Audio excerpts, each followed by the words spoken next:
दोस्तों, शिव साधना केंद्र में आपका हार्दिक स्वागत है।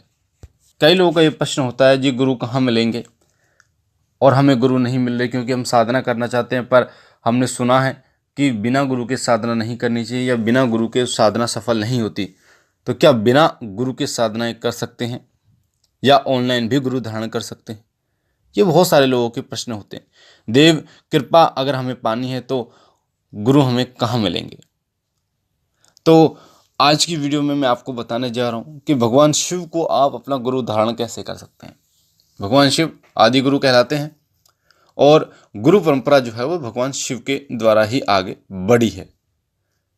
तो भगवान शिव को जो लोग गुरु धारण कर लेते हैं तो वो कई साधनाएं करने में सक्षम हो जाते हैं। भगवान शिव की एक शक्ति उन्हें एक सहारा देती है जिससे वो उन साधनाओं में सफल हो पाते हैं। साथ ही भगवान शिव को जब आप गुरु धारण कर लेते हो तो भगवान शिव आपको देहधारी गुरु ढूंढने में यानी देहधारी गुरु तक पहुंचने में आपकी मदद करते हैं।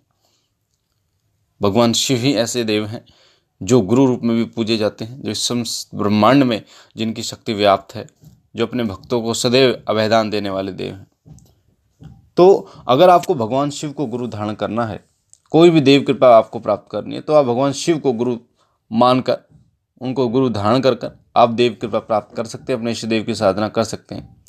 क्योंकि बिना गुरु के जो है वो शक्तियाँ जागृत नहीं होती और जब आप गुरु धारण कर लेते हैं तो शक्तियाँ जो है वो जागृत होनी शुरू हो जाती हैं।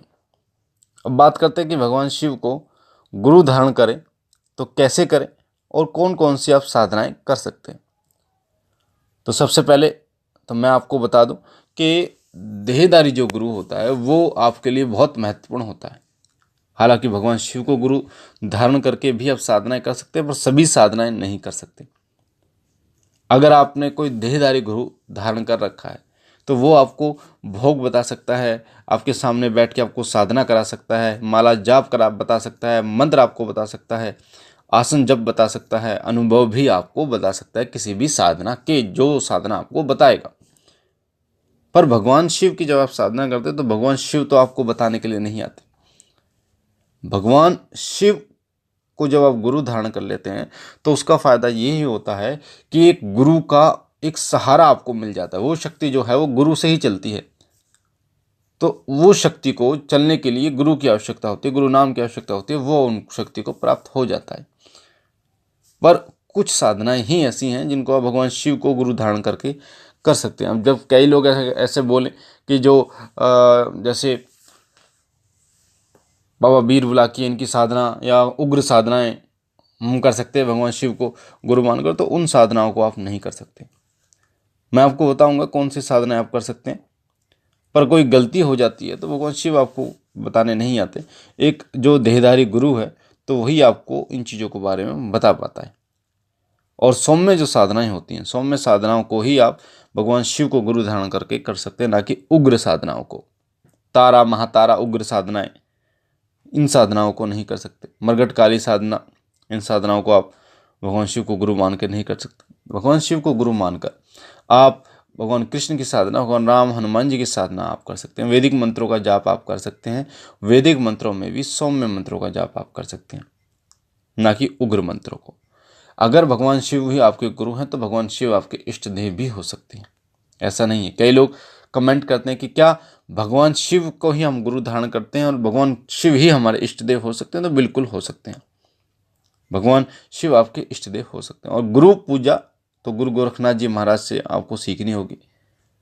गुरु पूजा के लिए ही गुरु गोरखनाथ जी महाराज समर्पित थे। गुरु मच्छिंद्र नाथ उनके गुरु थे। और गुरु सेवा में जो समर्पण कर देता है तो वो सभी चीज़ें वो प्राप्त कर लेता है। तो अब मैं आपको बता देता हूँ कि क्या प्रक्रिया है भगवान शिव को गुरु धारण करने की। सबसे पहले तो कुछ सामग्री मैं आपको बता देता हूँ, और ये सामग्री आपको कब करनी है वो भी मैं आपको बता देता हूँ। शुक्ल पक्ष का सोमवार या सोमवती अमावस्या, शुक्ल पक्ष का कोई सोमवार पड़े या सोमवती अमावस्या पड़े या फिर सावन के महीने में पहला सोमवार पड़े, इन 3 दिनों में आप इस प्रक्रिया को कर सकते हैं, भगवान शिव को गुरु धारण कर सकते हैं। इसमें क्या करना है, सुबह नहा धो लेना है आपको बढ़िया तरीके से। उसके बाद में आपको कुछ सामग्री लेके मंदिर जाना है भगवान शिव के। सामग्री क्या होगी? पंचामृत आपको लेके जाना, जिसमें घी होगा, दही होगी, दूध होगा, शहद होगा और गंगा जल होगा। ये 5 चीज़ें होंगी। कोशिश करना कि ये गाय की ही आपको प्राप्त हो, जैसे घी हो गाय का हो, दही हो वो भी गाय के दूध की हो, और दूध हो वो भी गाय का हो, तो इसमें सबसे उत्तम बात रहती है। साथ ही एक कलावा आपको लेना है, जिसे हम मोली भी कहते हैं। एक भाई का प्रश्न आया था जी कलावा क्या होता है, तो कलावा जो है वो हाथ में बांधने का मोली होता है, जो पूजा के समय बांधा जाता है। साथ ही 9 बतासे आपको चाहिए, 11 रुपये आपको चाहिए होंगे, एक गीला चंदन पूजा की दुकान पे आपको मिल जाएगा, वो आपको चाहिए होगा। सरस्वती की कपूर आपको चाहिए होगी, 9 बेलपत्र आपको चाहिए होंगे, एक गूगल की धूप आपको चाहिए, एक घी का दीपक आपको चाहिए होगा। तो ये सामग्री आपको चाहिए। मैं दोबारा बता देता हूँ, पंचामृत आपको चाहिए, घी, दही, दूध, शहद, गंगा जल, इन 5 चीज़ों को अगर आप मिला लेते हैं तो पंचामृत बन जाता है। फिर आपको एक कलावा चाहिए जिसे हम मोली कहते हैं, 9 बतासे चाहिए, 11 रुपये चाहिए, एक गीला चंदन आपको चाहिए जो पूजा की दुकान पे मिल जाएगा। कपूर आपको सरस्वती की कपूर चाहिए, सबसे अच्छी रहती है जलने में। 9 बेलपत्र आपको चाहिए, एक गूगल की धूप और एक घी का दीपक आपको चाहिए होगा। तो ये सामग्री जो है वो आपको चाहिए होगी। अब करना क्या है, जब आप मंदिर में चले जाएंगे तो मंदिर में जैसे आप प्रवेश करेंगे तो वहीं से आपको ओम नमः शिवाय का जाप जो है वो शुरू कर देना, बोल बोल के, यानी होठों में बोलना है, ओम नमः शिवाय, ओम नमः शिवाय, ओम नमः शिवाय। जैसे आप मंदिर में घुसोगे तो आपको ओम नमः शिवाय का निरंतर जाप जो है वो शुरू कर देना है। अब आप जब निरंतर जाप आप शुरू कर देंगे तो अब आपको क्या करना है, मंदिर में जाके भगवान शिव को ओम नमः शिवाय मंत्र से सबसे पहले स्नान कराना है। जो पंचामृत आप लेके आए हो, पहले पंचामृत से स्नान कराना है और थोड़ा गंगा जल एक्स्ट्रा ले लेना है ताकि बाद में फिर गंगा जल से स्नान करा सकें। तो ओम नमः शिवाय मंत्र का जाप निरंतर करते हुए ही आपको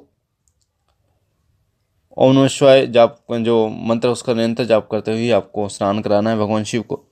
स्नान जब आप करा लेते हैं उसके बाद जो एक कलावा आपको लेना है और उस कलावे से भगवान शिव और माता पार्वती का बंधन का आपको करना है, जैसे शादी का बंधन होता है। भगवान शिव और माता पार्वती का बंधन आपको करना, कलावे से दोनों को बांधना है, एक एक धागे में बांधना है दोनों को। जैसे भगवान शिव का शिवलिंग हो गया, माता पार्वती से पीछे से लेते हुए गोल गोल बांधना है 7 बार, जैसे फेरे होते हैं। बांधने के बाद कलावा, उसके बाद थोड़ा थोड़ा कलावा जो है वो भगवान गणेश, भगवान कार्तिक, भगवान नंदी पर थोड़ा थोड़ा वस्त्र के रूप में उनको अर्पण करना है। और आपको जो शिवलिंग है उसके ऊपर लिखना है चंदन से, जो गीला चंदन उससे लिखना है श्री गुरुवे नमः। गीले चंदन से लिखना है श्री गुरुवे नमः। ये जो आपको लिखना है, जो शिवलिंग का सबसे ऊपर का भाग होता है उसके ऊपर। उसके बाद आपको घी का दीपक जलाना है, धूप बत्ती जलानी है। उसके बाद आपको जो 9 बतासे हैं उसमें से 5 बतासे भगवान शिव को अर्पण करने हैं, उनके शिवलिंग पर चढ़ाने हैं। एक एक बतासा जो है वो माता पार्वती, भगवान गणेश, भगवान कार्तिक, नंदी भगवान को चढ़ाना है। 9 बतासे अपने लिए। ऐसे 9 बेलपत्र आपको चढ़ाने हैं, 5 बेलपत्र आपको भगवान शिव पे चढ़ाने हैं, एक माता पार्वती, एक भगवान गणेश, एक भगवान कार्तिक और एक नंदी भगवान पे चढ़ाने के बाद आपको फिर जो गीले चंदन से आप लिख लेंगे श्री गुरुवे नमः। उसके बाद आपको एक भगवान शिव की सामने जो आपने वो लिया है, कलावा लिया है, उसको आधे हाथ का यानी सवा हाथ का आप ले सकते हैं कलावा। सवा हाथ का कलावा आपको लेना है। सवा हाथ का कलावा लेने के बाद शिवलिंग पे रख देना है जहाँ आपने ओम गुरुवे लिखा। और रखने के बाद आपको भगवान शिव से प्रार्थना करनी है, उस शिवलिंग पर अपना सीधा हाथ रखना है, उंगली रखनी है और बोलना है भगवान शिव से ये प्रार्थना करने की, हे शिव शंकर भोलेनाथ, हे कैलाशपति, हे लटाधारी, हे त्रिपुण्यधारी महाराज, हे त्रिनेत्रधारी, हे गंगाधारी महाराज, हे हलाहल विश्व को धारण करने वाले, माता पार्वती के साथ रहने वाले, भगवान गणेश के पिता, भगवान कार्तिक के पिता, नंदी पे सवारी करने वाले बाबा भोलेनाथ, हे बाबा भोलेनाथ, मेरा नाम ये है, मेरे पिता का नाम ये है, मैं रहने वाला यहाँ का हूँ।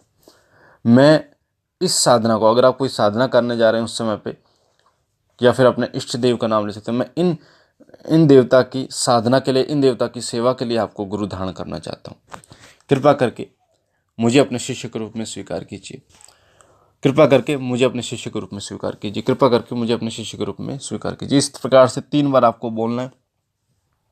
बोलने के बाद फिर आपको कपूर से भगवान शिव की आरती करनी है। आरती करने के बाद आपको प्रणाम करके माथा टेक के वो जो कलावा है उस कलावे को हाथ में लेकर आपको घर आ जाना है। घर आने के बाद आपको जहाँ आपका मंदिर है, मंदिर में फिर आपको कुछ प्रक्रिया करनी है, जिसमें मैं आपको बता रहा हूँ क्या क्या चीज़ें चाहिए होंगी। आपको चाहिए थोड़ा गंगा जल आपको चाहिए होगा, 5 गुलाब के फूल आपको चाहिए, एक माला गेंदे के फूलों की, 51 रुपये 1.25 मीटर भगवा कपड़ा और 5 फल आपको चाहिए होंगे। अच्छा, एक बात आपको बताना भूल गया, जो मंदिर में आपने प्रक्रिया की उसमें 11 रुपये भी आपको दक्षिणा के रूप में भगवान शिव को अर्पण करने हैं। तो जब आप घर आ जाते हैं तो आपने देखा होगा ये गद्दी होती है गुरु गद्दी, जैसे कुर्सी होती है तो कुर्सी पे ही जो गद्दे गद्दे की तरह कुर्सी होती है गद्दे वाली, ऐसे ही आप ले सकते हैं, एक गद्दी ले सकते हैं, या फिर कोई साफ़ सुथरा तकिया हो, या फिर मार्केट में भी मिल जाती है, छोटी सी गद्दी मिल जाती है पूजा की दुकान पे, वो गुरु गद्दी के रूप में आपको उसको स्थान देना है। उस गद्दी पर गंगा जल छिड़कना है और ओम नमः शिवाय का जो जाप है वो निरंतर आपका चलता रहना चाहिए। वहाँ ओम नमः शिवाय का जाप आपको नहीं रोकना, तो उस पर थोड़ा गंगा जल छिड़कना है।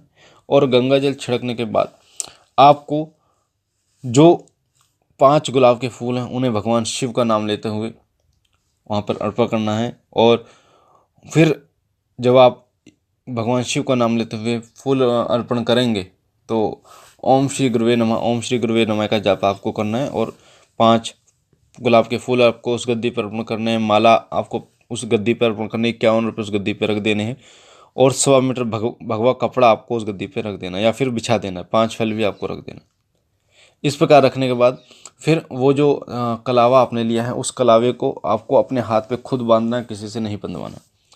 बांधने के बाद जैसे आप एक सर्कल पूरा करोगे, यानी एक उस कलावे से एक सर्कल पूरा करोगे अपने कलाई पर, तो आपको बोलना है मैं भगवान शिव को अपना, मेरा नाम ये, मेरे पिता का नाम ये, मैं भगवान शिव को अपना गुरु मानते हुए तन मन धन से अपना गुरु धारण करता हूँ। फिर दूसरा सर्कल पूरा करेंगे तो आपको बोलना है कि मैं सदैव भगवान शिव की गुरुगद्दी का मान बढ़ाऊंगा, भगवान शिव के स्मरण करूंगा। फिर तीसरा जब सर्कल पूरा करोगे तो आपको बोलना है कि मैं भगवान शिव को गुरु मान के हुए सभी कार्य जो है वो गुरु नाम से पूर्ण करूंगा, गुरुगद्दी का नाम ऊपर करूंगा, साथ ही उनको नमन करूंगा। इस प्रकार से 3 बार कलावे को लपेटकर हाथ में और गांठ बांध के आपको सिर नवा देना। तो इस प्रकार ये प्रक्रिया पूरी हो जाती है भगवान शिव को गुरु धारण करने की। वैसे तो भगवान शिव को गुरु धारण करने की प्रक्रिया जो है वो मंत्रोच्चारण से होती है, पर भक्ताई लाइन में ये तरीका भी है जो भगवान शिव को गुरु धारण आप कर सकते हैं। उसके बाद आप अपनी साधना जो है या अपनी सेवा जो है पूरी कर सकते हैं। पर जब आप साधना करेंगे तो भगवान शिव को ही उनके नाम का पहले अपने भगवान शिव का नाम उच्चारण करेंगे, उसके बाद अपने इष्ट देव का। ऐसे ही जब आप कोई भोग देंगे तो 2 लोगों का भोग सबसे पहले भगवान शिव को गुरु मान कर देंगे कि हे मेरे गुरु महाराज भगवान शिव, ये 2 लोग आपके नाम के। उसके बाद इष्ट देव का किसी का, यानी कि गुरु को आगे रख के चलना होगा। तो ये था जो मैंने भगवान शिव को बताया आपको कि भगवान शिव को किस प्रकार से आप गुरु धारण कर सकते हैं।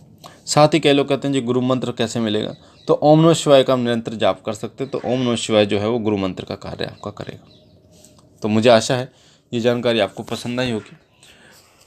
और अगर आप पहली बार हमारे चैनल पे हैं तो आपके सामने जो लाल कलर का बटन है उसे दबा के चैनल को सब्सक्राइब कीजिए, सब्सक्राइब के बटन को दबा के, ताकि भक्ति भक्ताई से जुड़ी हुई जानकारी आपको प्राप्त हो। बेल आइकन को दबाइए ताकि जो भी हम जानकारी डालें सबसे पहले आपको प्राप्त हो। हमारा जो नया चैनल है शिव कृपा परिवार, उसका लिंक डिस्क्रिप्शन में, उसे भी सब्सक्राइब कीजिए ताकि भक्ति भक्ताई से रिलेटेड जानकारियाँ निरंतर आपको प्राप्त हो, साथ ही मंत्र साधनाएँ आपको निरंतर प्राप्त हो। लाइक कीजिए, शेयर कीजिए और बहनों और भाइयों तक, ताकि और लोगों तक ये जानकारी पहुंचे और लोग भी इसका फ़ायदा उठा पाएँ। मैं बाबा भोलेनाथ से सदैव विनती करता हूँ कि उनकी दया कृपा आपके ऊपर बनी रहे, वो सदैव आपको सुखी रखें, आपके घर और परिवार में बरकत रखें, तमाम खुशियाँ आपको प्रदान करें। हम मिलते हैं अगली वीडियो में एक नई जानकारी के साथ। तब तक के लिए ओम नमः शिवाय, ओम नमः शिवाय, ओम नमः शिवाय।